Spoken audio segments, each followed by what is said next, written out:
ఓం వసుదేవసుతం దేవం కంసచామూరమర్దనం దేవకీ పరమానందం కృష్ణం వందే జగద్గురుం. ఓం శ్రీ రాధాకృష్ణాభ్యాం నమ. వందే కృష్ణం వందే జగద్గురుం అర్జునం వందే జగదేవ్. ఓం నమస్తే అస్తు భగవన్ విశ్వేశ్వరాయ మహాదేవాయ త్రయంబకాయ త్రిభ్రాంతకాయ త్రికాగ్నికారాయ కాలాగ్నిరుద్రాయ నీలకంఠాయ మృత్యుంజయాయ సర్వేశ్వరాయ శివాయ శ్రీమన్మహాదేవాయ నమ. ఓం శ్రీ దుర్గామల్లీశ్వరాభ్యాం నమ.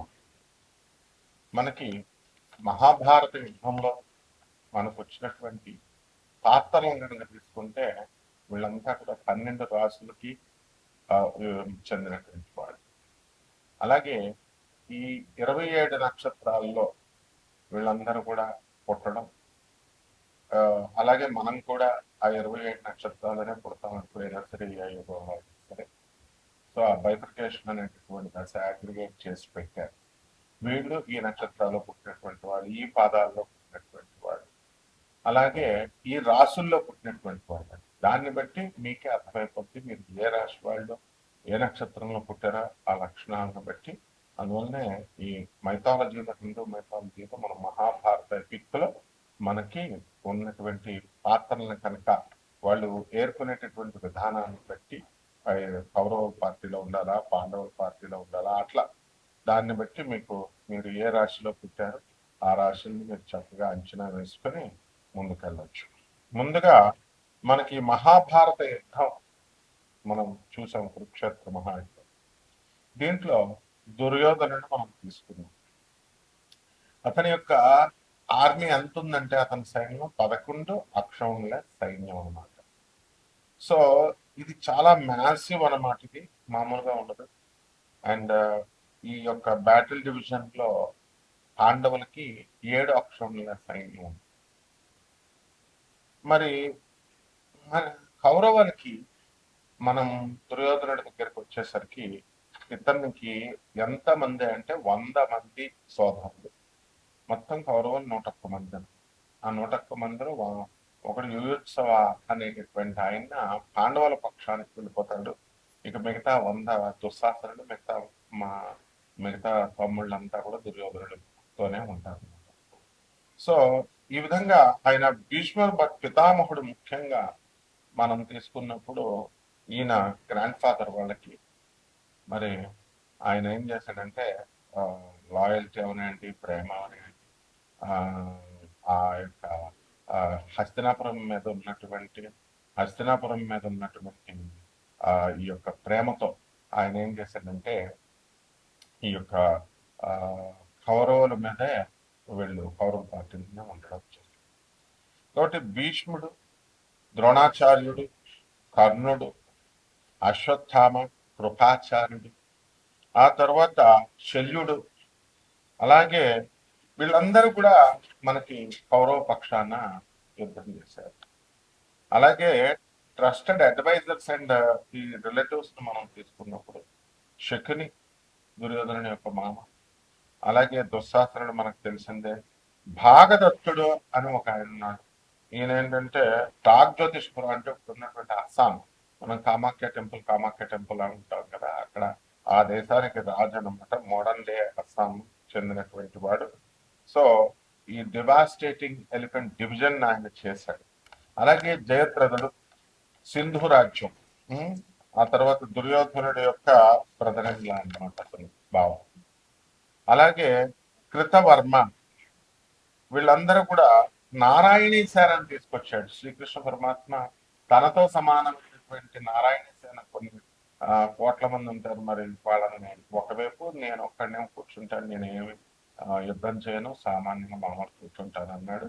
సో ఈ నారాయణి సేనను కూడా వీళ్ళకి అందరికి కూడా ఈ కృతవర్మ తీసుకొచ్చాడు. యాదవ జనరల్ అనమాట. ఆయన వెరీ పవర్ఫుల్ ఆర్మీ అది.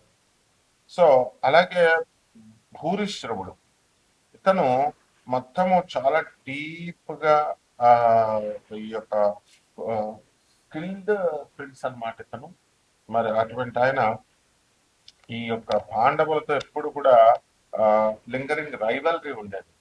అందువలన అతను చేయడము ఇవంతా కూడా జరిగిందనమాట.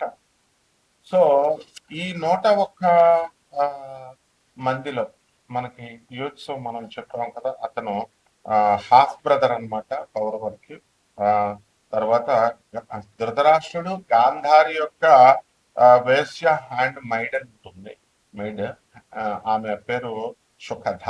ఆమెకి ధృతరాష్ట్రుడికి పుట్టాడు.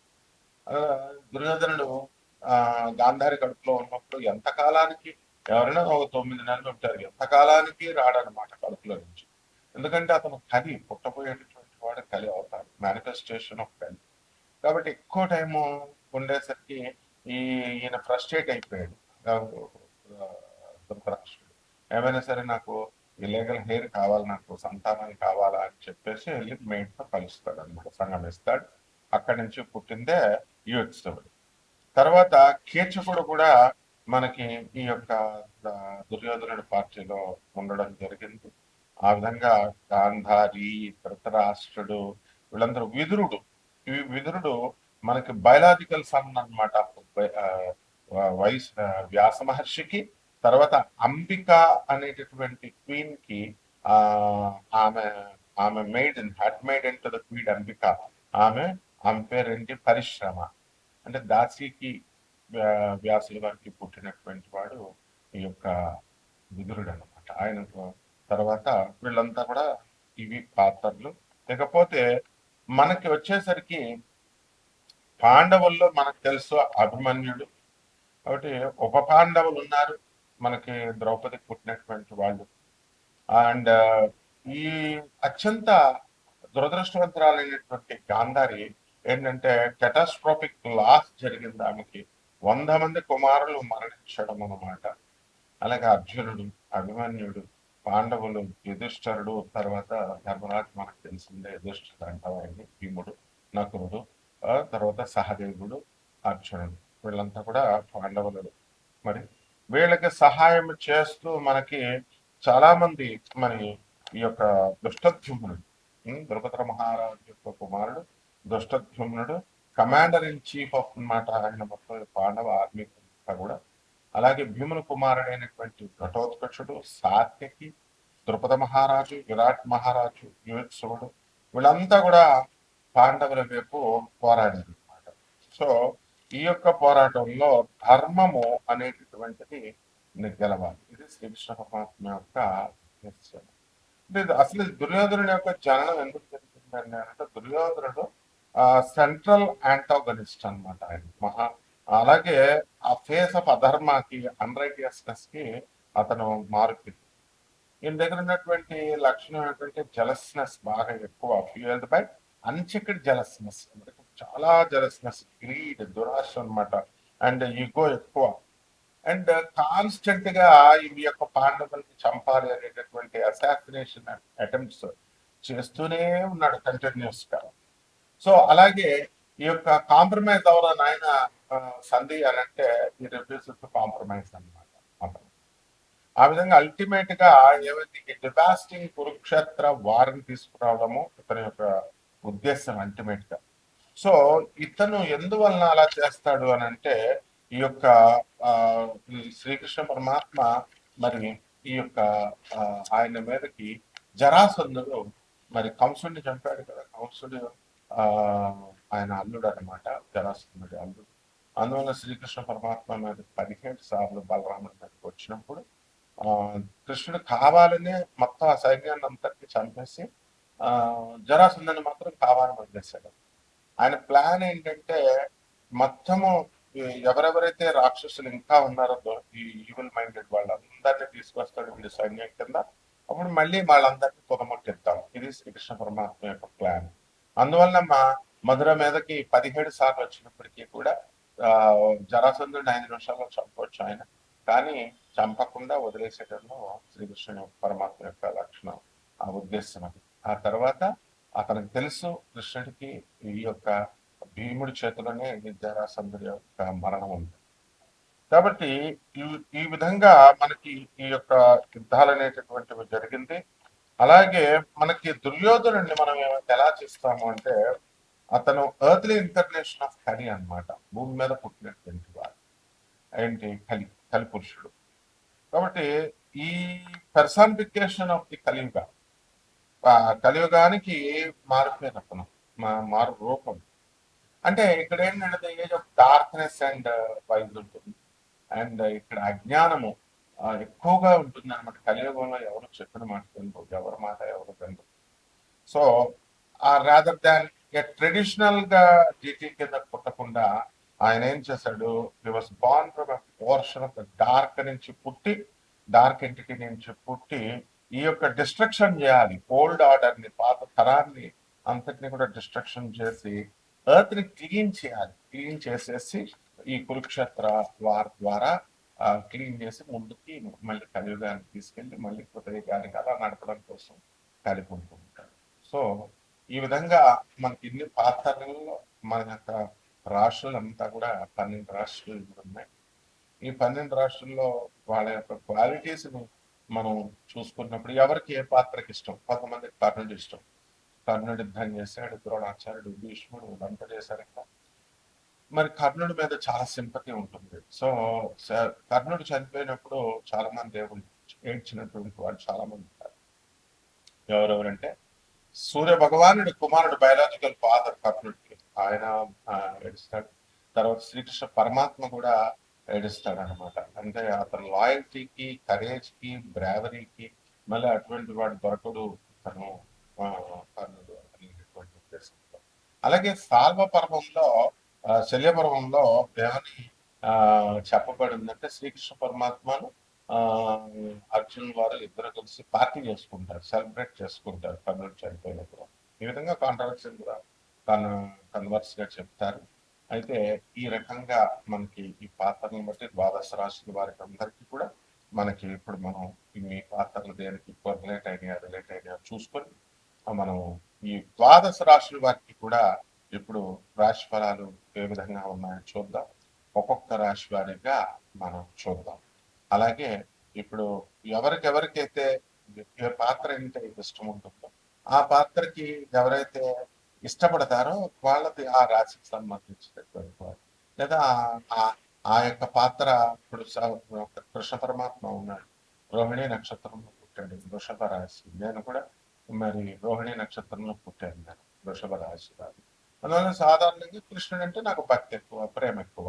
అలాగే అర్జునుడు వారి నారాయణ మహర్షులు కాబట్టి అర్జునుడు అంటే ఇష్టం నాకు. కర్ణుడు ఎవరికి హాని చేయకపోయినప్పటికీ కూడా ఎంత లాయల్ గా ఉన్నా, ఎంత బ్రేవరీ ఇదంతా ఉన్నా కూడా మనకి ఇష్టం ఉంది.